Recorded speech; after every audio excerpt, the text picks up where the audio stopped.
That's the triplets, actually. I think Yeah. Just give that a try. Triplets. Okay, 1 and 2 and 3 and 4 and.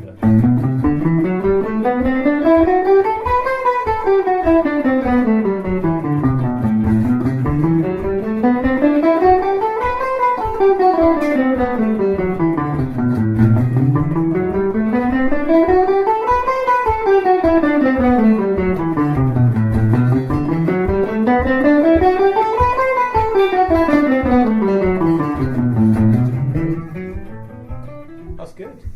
Nice, yeah. 1, 2, 3,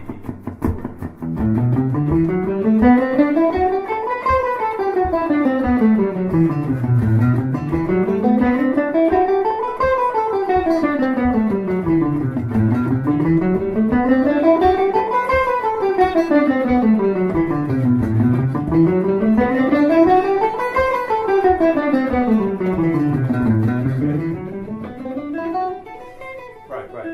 So you don't really play alternate picking in this kind of scalic way very often, do you? Because it's not something that you've been drawn to as much. And at the moment, there's a lot of movement in your hand. Sure.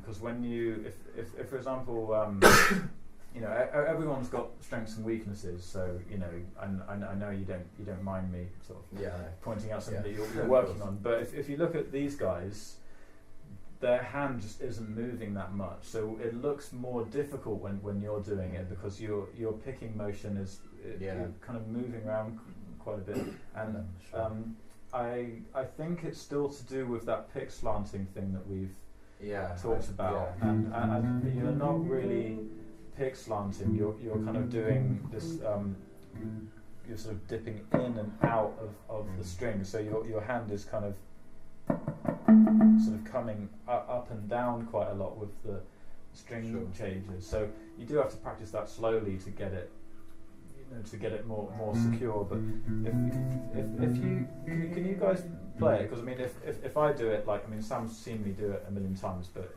if you guys do it, it might just help him to realise the difference. So, yeah, okay, don't worry about it. It doesn't have to be perfect or anything. So, like fancy game. Yeah. So like 1E and the 2E and the 3E and the 4E and.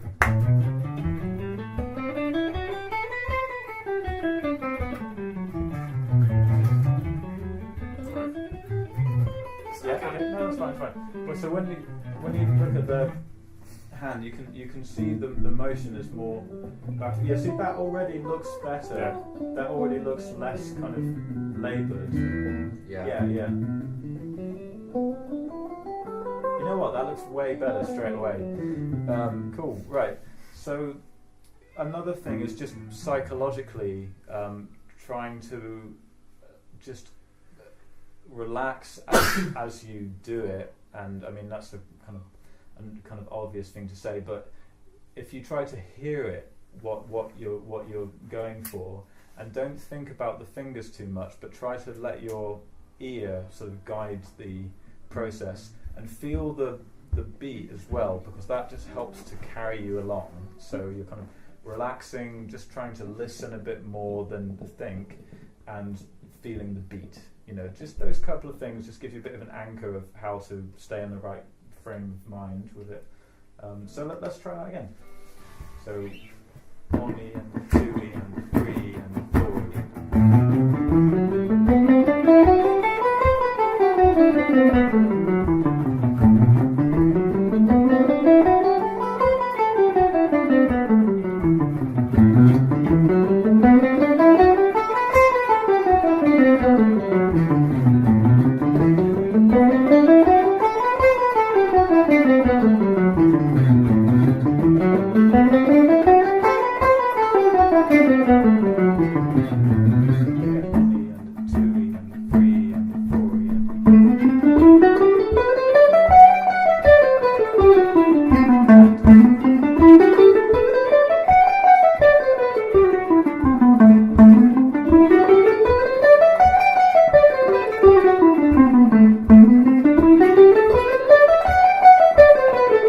I think this is that one that I rang you about, where I was saying that because you go right, which is like what 12, 13, then 15, and then it goes 12, 14, 15. That's right. So it was just like that little shift was like I just couldn't get my head around it, which was crazy because it's so simple. But I practiced it and I got it in the end. But I just literally focused on that little section, those two strings, just to sort of get my head around it. Yeah, I mean, just like you want to use middle finger for one of them and your ring finger for the other one, really. Exactly. I mean, it's good that you spend a lot of time on that, because those are the two main pathways, really. A lot of scale shapes will always just use the index finger and the little finger for the outer two notes, and then you'll be going through the middle finger or the ring finger. Yeah. So that's a great little portion of the scale to practice, and if you really master those two, then actually all the different scale patterns you'll be using one or the other of those. I mean, sometimes you have to slide in and out, or you might just have two notes per string. But that was a challenging bit. Definitely, yeah. You can narrow it right down. Yeah. Just take the most tricky bit and just get that loads, and then the whole thing will just get better from that. Yeah. So now let's do a little bit slower. So 1E and the 2E and the 3E and the 4E and the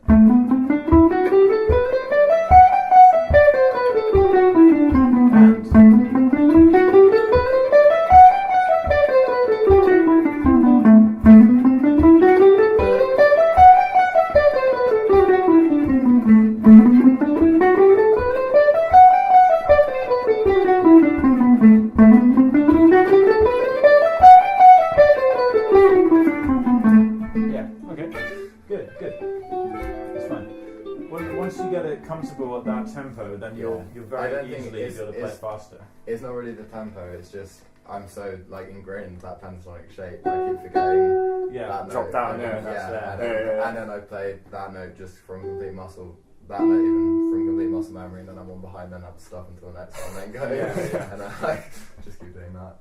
Well, it's probably just worked its way in now because you played it much better that time. Yeah. So but tempo is really just I mean, it gets to a limit where it gets really fast, and then it's really difficult. Everyone's got a sort of ceiling, but once you've got the pattern and it's feeling quite good, then you can increase the tempo just every couple of days or something. You can find you can do it a bit faster. 1 and 2 and 3 and 4.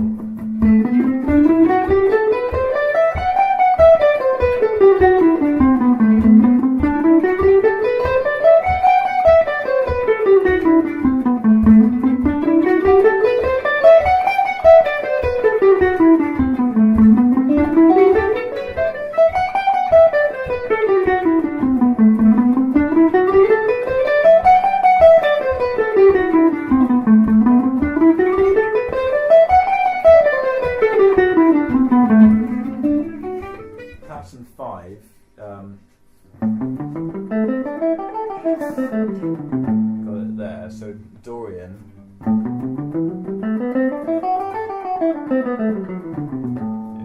It's like that. Use the same fingering on the way up. When you get to this, I use the string. You use the middle finger there.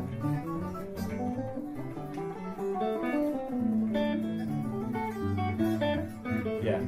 It's a bit more efficient, isn't it? Doing that? Yeah, it's more efficient.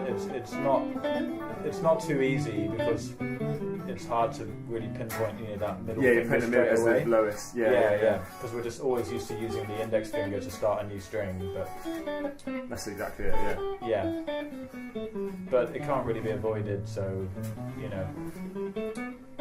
Just put it there. We are thinking. Yeah. Well, you can do that, but then but if you get used to it, must be faster. Yeah, I mean, you want the option. Yeah, you're kind of using the side of your little finger, which is working for you at the moment, but. I mean, I don't always use the tip of that finger as much as the others, because then you have to get a kind of quite a dramatic arch into it. But if you just try to get a little bit, I mean, it's not so much that it's bad to use the side. It's just that you want to have a little bit more of an arch in the finger, just so you're not going to be touching other strings.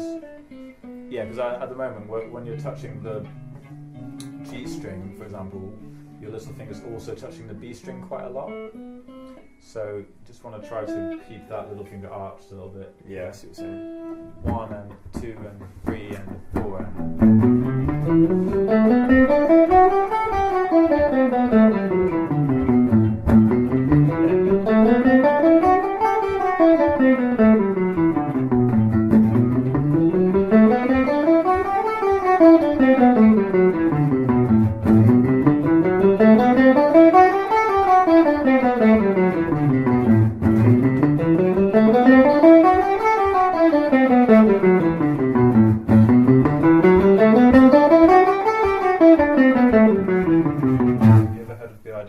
harmonizing a scale.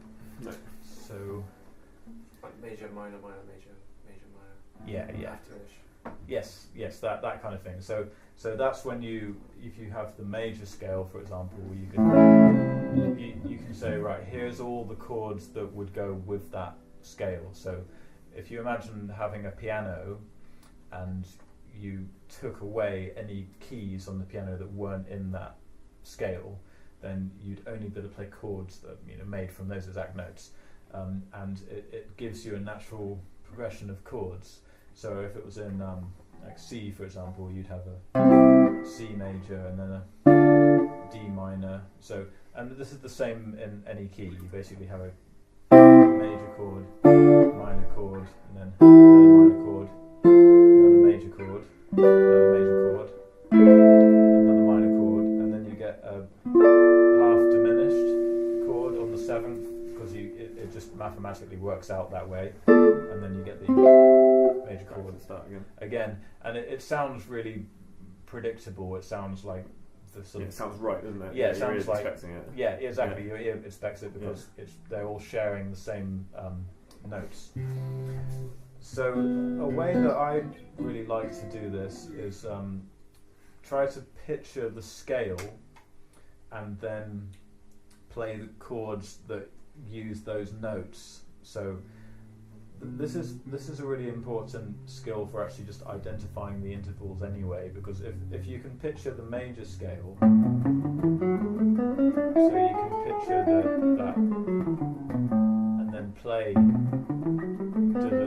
the Dorian, and then try to picture it kind of superimposed over the major scale, then you can see what the intervals actually are. So, for example, when I play the 1, 2, I mean the difficulty with this can be that the fingering is different, because when you play a major scale, it's kind of best to start with the middle finger generally. So the low root that you've got on the E string or the A string or D string, if you start it with your middle finger, then it will give you the 1, 2, 3 of the major scale. This is using the cage system rather than the 3-note. If you're doing 3-note per string, you would do this, but we're kind of looking at more of the cage system at the moment. So using the middle finger, right? But if you're doing minor scale, it really works better to start with the index finger, because then you get the 1 and the 2, and then the flat 3 comes under there. But if you can still picture the major scale, even though you're using a fingering for the minor scale, then you can start to see how the intervals have changed. So, for example, here's the 1 and the 2, and I can see that that's the same as what I would have in the major scale. And then there's my 3 as a flat third, and I can see that that's a flat third because it's a semitone lower than the major third, right? So 1, 2, 3, that's a flat 3, and then my 4 and 5, I can see that that's the same as this, and then the 6th is the same, and then there's a 7, and I can see that that's a flat 7 compared to the natural 7th, right? So you do this process, and then you can see what the intervals are, because you can kind of superimpose the major scale over the neck at whenever you need to, and then you can identify what you're playing what the mode is and how you would spell it in terms of scale spelling. Does that make sense? Yeah. So you can do the same sort of process, the same kind of visualization process for the chords. So now you're going to visualize the Dorian scale, and then you're going to make chord shapes, and you're going to just use the notes of the Dorian pattern that you've learned. So if we're going to do, let's just do like a 1, 4 and 5 chord progression. So first of all we have chord 1 as a minor, and you can actually see that you can picture the extensions because you can see the 7th, and you can visualize that you've got fret 7 on the B string, which would give you a 13th, and on the top string you can visualize, that's just the minor third again, but you can visualize the 9th, and then if you can play it with your middle finger, you can even you can do a chord like that, or this. So so you can know what the chord is, what the intervals are that you're using. I mean, that just goes back to the same concept I was talking about earlier by picturing the scale intervals. So you can just see that that's a 6th. When you do it in the upper octave, you have to call it a 13th, because it ends up being the 13th note if you go all the way up. And then you can see that that's the 9th. The 9th is the same as the 2nd, but in the next octave up as well. So you know that they're scale intervals. You from a theoretical point of view, you can say, right, I know the Dorian has a 6th and a 9th, but you can also just kind of picture the scale and then move your chord shape. Can move your chord extensions around that. So if we go to chord 4, can you picture what the chord would be? So chord 4 would be a D. So just build up from the D and just try to picture the chord shape that would work within the Dorian scale pattern. Yeah, that's it. A major chord. Yeah. It's a major chord. Yeah. So can you see that it would be a major chord because you have an F sharp. That's the 6th coming from the A, but that's a major third of the D, right? So basically, if you had a song that has chord 1 minor and then chord 4 major, then that's immediately going to be Dorian. So you can. So just those two chords would constitute Dorian scale. And if you do it in the key of E, then it's.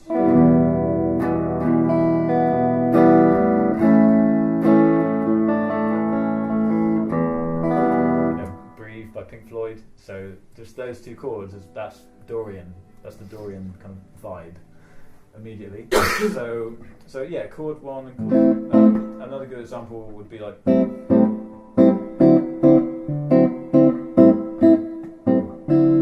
that's Oye Como Va, is it, by Santana, or just a lot of Santana stuff, just Latin stuff. But that's a D9. Yeah, so it's got. Can you see that note? That's just. It's from the Dorian, right? Yeah, you got it. Yeah, that's a 9. Cool. So you can make that into a 9th chord. Okay. So very typical kind of 2 chord, Dorian stuff. So what about chord 5? What would chord 5 be? If you start with your E and then just build up from your E, picturing the Dorian. We've kind of strayed into the next pattern of the A Dorian. Yeah, right. Minor. Yeah. So yeah, that's right. Yeah. So it's minor rather than major, because if it was a major chord, you would have a G sharp, but you've got a G natural. So right. So if you did a blues, then the kind of minor blues thing, like.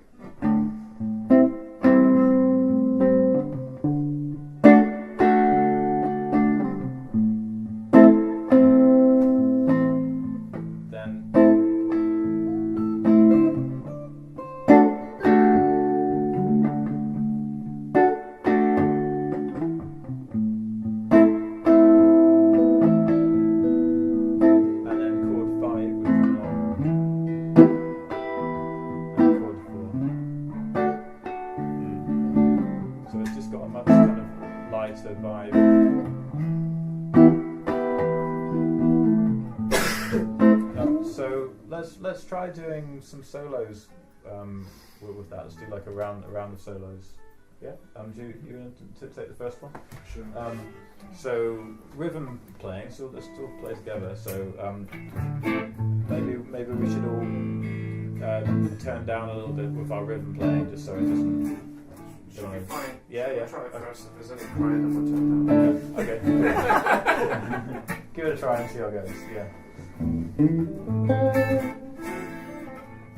Okay, and what we might do actually on the first chord, on the A, let's make it a 13, because if you play the A for a while, particularly coming from the E minor, there's a very strong expectation for you to do like a D minor, because the natural minor scale, A natural minor, your ear kind of might assume that it would be natural minor as opposed to Dorian. So if you play the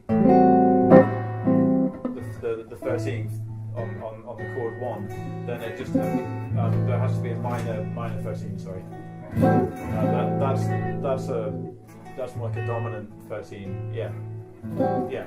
So if you play that on chord 1, then your ear just immediately knows that it's a Dorian sound, and then that D major will sound right at home. Yeah. Okay, cool. So, let's play this kind of. Yeah, that's nice. Yeah.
that once you just get a feel for the notes that you can target, then you're going to be doing fine with that, because there were some parts, particularly in the first solo that you did, where there were some nice phrases coming through, and you know the higher notes do tend to phrase better. It's difficult to do stuff with the lower notes that's going to be so effective, but it sounded to me like you were still learning just to hear the sound of the scale and the effect, and it's almost like it was there was a kind of intriguingness to the way that you were playing. There were moments when you were playing, and it was almost like you were slightly almost surprised by just the way that it sounded, because it's a new mode, it's a new sound to you. I mean, sometimes I was thinking, oof, I don't know if I like that bit, but it's like I was exploring it really. This sounds because it's unfamiliar, and I mean something that I did a lot in my first solo that I possibly even did too much was it just sounds so right, is when you just focus on the sixth note a lot of the Dorian, because when we're playing over the chord 1, you've got the 13, so you know that's highlighted, it sounds really good, and when you play over the D, and this is the same when you're just playing a regular blues where you just have like the sort of, you know, like that kind of thing. When you get the D major chord, you just add in the sixth note, and you're highlighting the major third on the D chord, so that has a pleasant sound to it as well. So that new note that you're getting in the Dorian, that sixth note, you don't have to kind of use it that selectively. You can actually just use it a lot, and it just has a really colourful sound to it. I think because I play a lot of like when I play blues anyway, I often go into like the major, like that sort of stuff. So I think because it's kind of a similar shape to like those notes, you can sort of throw in the same way. So I think I'm sort of used to it in a way, but using it in a different sort of light, using the shapes in a different sort of light. So the shapes come naturally, but the sound of it and the Dorian sound is kind of quite new. Yeah, because like I said, you can basically play Dorian over the over like a major blues as well, because if you're playing over a major blues, which is basically like a dominant seventh kind of sound, and then you're putting the flat third in, then the other notes that we've added are the ninth and the 13th, or the second and the sixth, and they just harmonise perfectly with a dominant seventh chord anyway.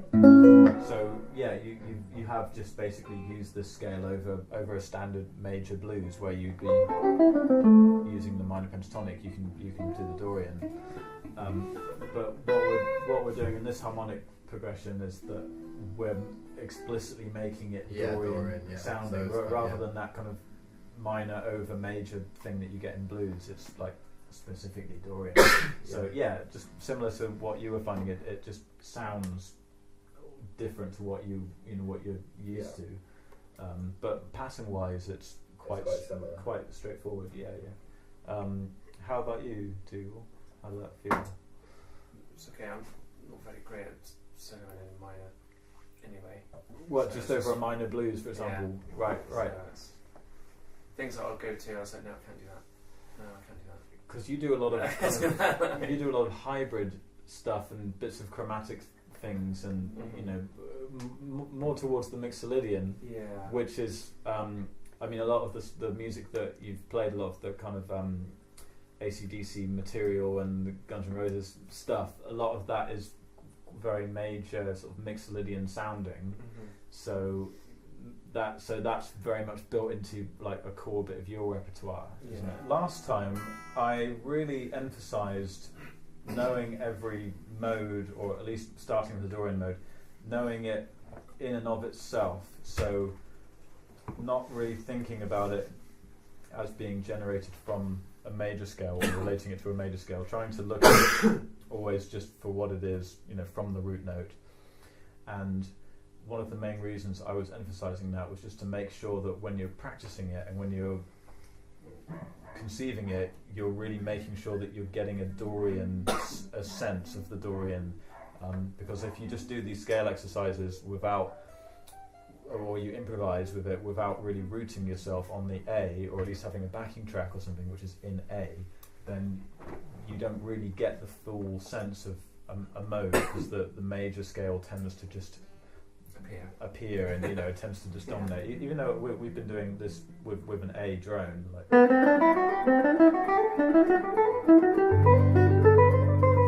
it still just sounds like G major, because it's just after any period of time your ear kind of just forgets anything about A, right? And then you'll just start to hear it as major scale again. So I was really emphasising that, and also so when you're playing and you're trying to move into a different mode, you want to be able to look at it straight away for what it is and not have to relate it back to a major scale. You want to be able to immediately get what you're doing and move straight into that mode. It's funny because I didn't even realise until you said, oh, it's a G major scale. I was like, shit, yeah, it is. I just, like you said, I guess I'm just naturally like listening for the next note more than reading the patterns and just like, oh, that's the next note, that's the next note. So, oh yeah, it's just a G major scale. I was like, yeah, it is, isn't it? Yeah. If I do that, I would have got that much quicker. Yeah, because I mean I really emphasised that thing of knowing it for what it is, but knowing what it comes from and being able to see relationships is actually really valuable. And as long as it doesn't stop you from being able to identify the mode in and of itself, it's actually really good to be able to see the relationships between things, because when you're playing in a harmonic setting and when you're changing around to different chords, it's actually really great if you can see that the A Dorian actually from D becomes a D Mixolydian, which is another mode, which we're going to do the Mixolydian, but it is good that you can see that and be aware of that, because as the chord is changing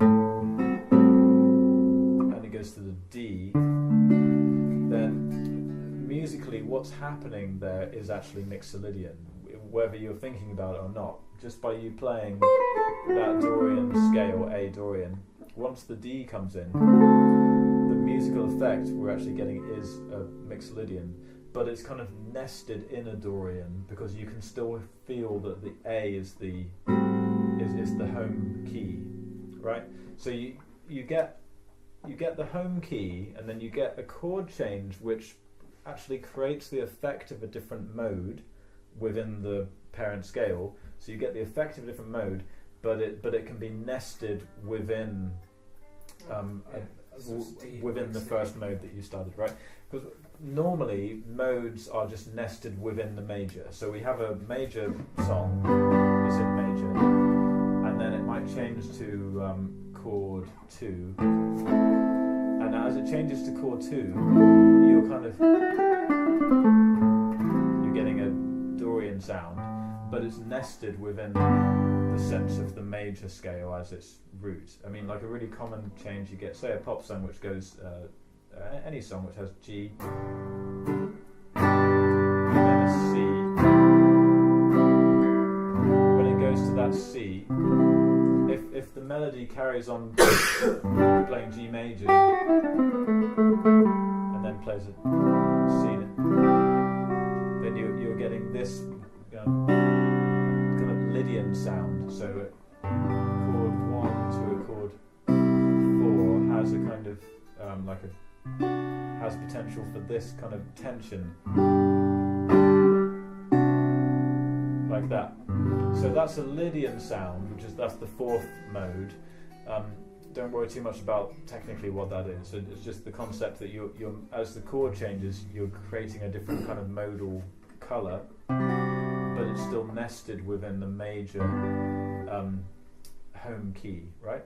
So what we did was we had a Dorian home key. So this makes it what people would consider a modal tune. It was nested within Dorian, and then as you change, then you get flashes of the different modes, but we're still nested in Dorian. So seeing relationships is really, really cool. It's really, really, really useful.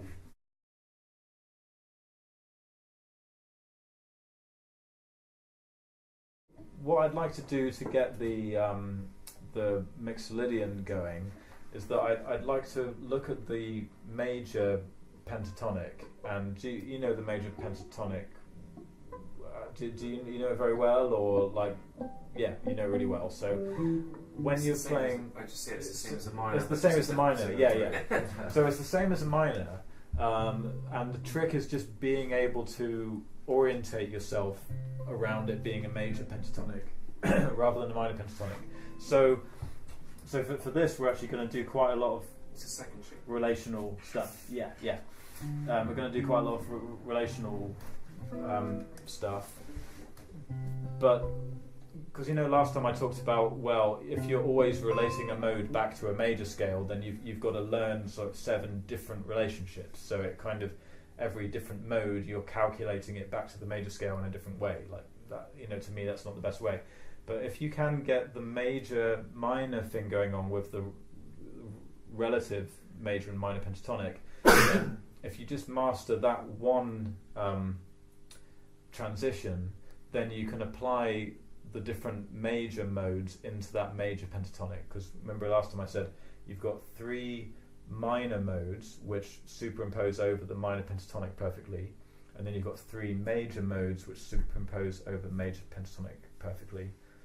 So if we can get the major pentatonic going, then other modes will be very easy to put over that, and we'll be able to do 5 positions in no time, because you've got 5 positions of a minor pentatonic. Okay, so look, here's a major pentatonic, and that's relative to F sharp minor pentatonic passing 1. So yeah, so if you play F sharp, just play me that passing 1.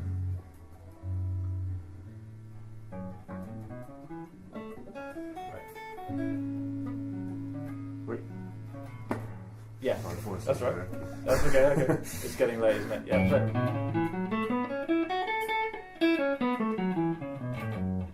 Good. So now, Sam was playing that A chord for you, so you can hear the.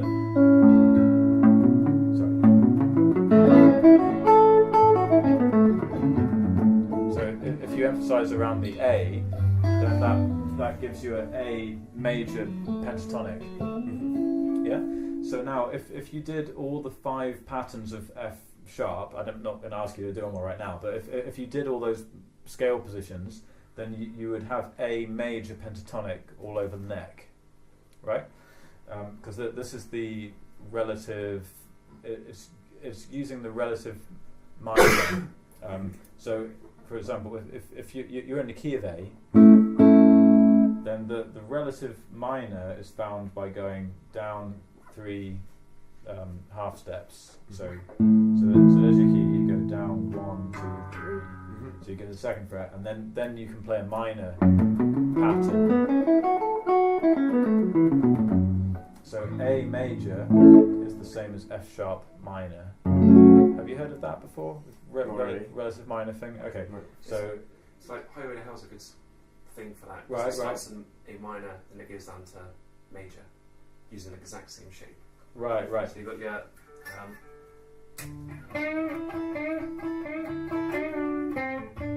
So that's an A minor, then you go down to A major. Right.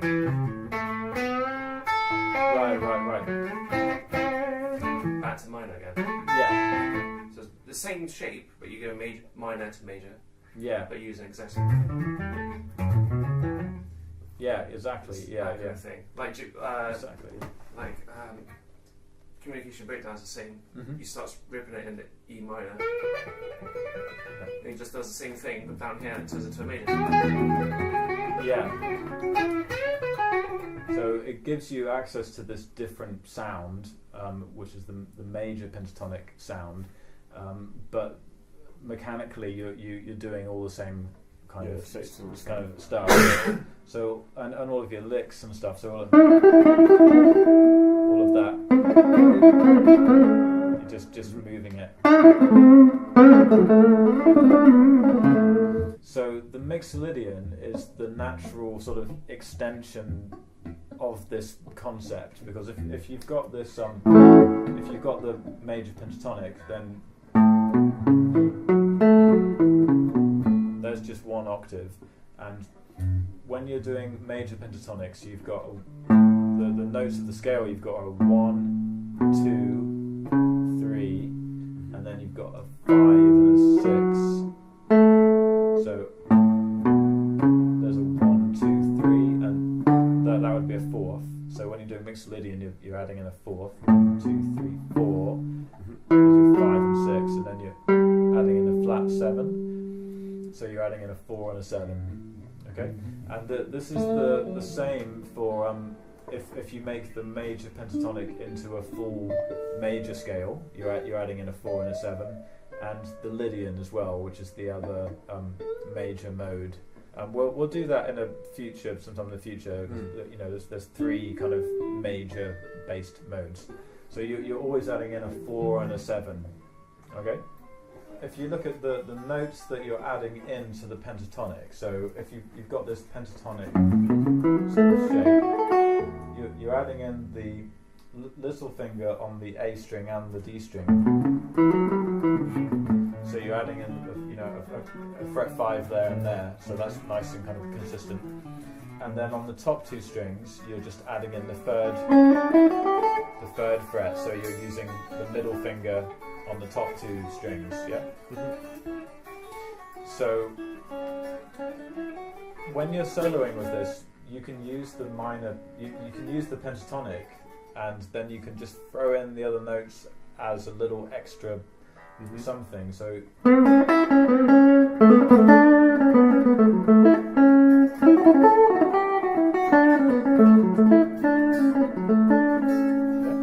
So when you're soloing, you don't always have to be kind of, trying to get every note in there. It's optional, and it actually sounds very effective if you plant one of those notes. So you might be like, because then it has a more colourful sound when you sort of land on it. Okay, so let's try just playing through that one together. 1, 2, 3, 4.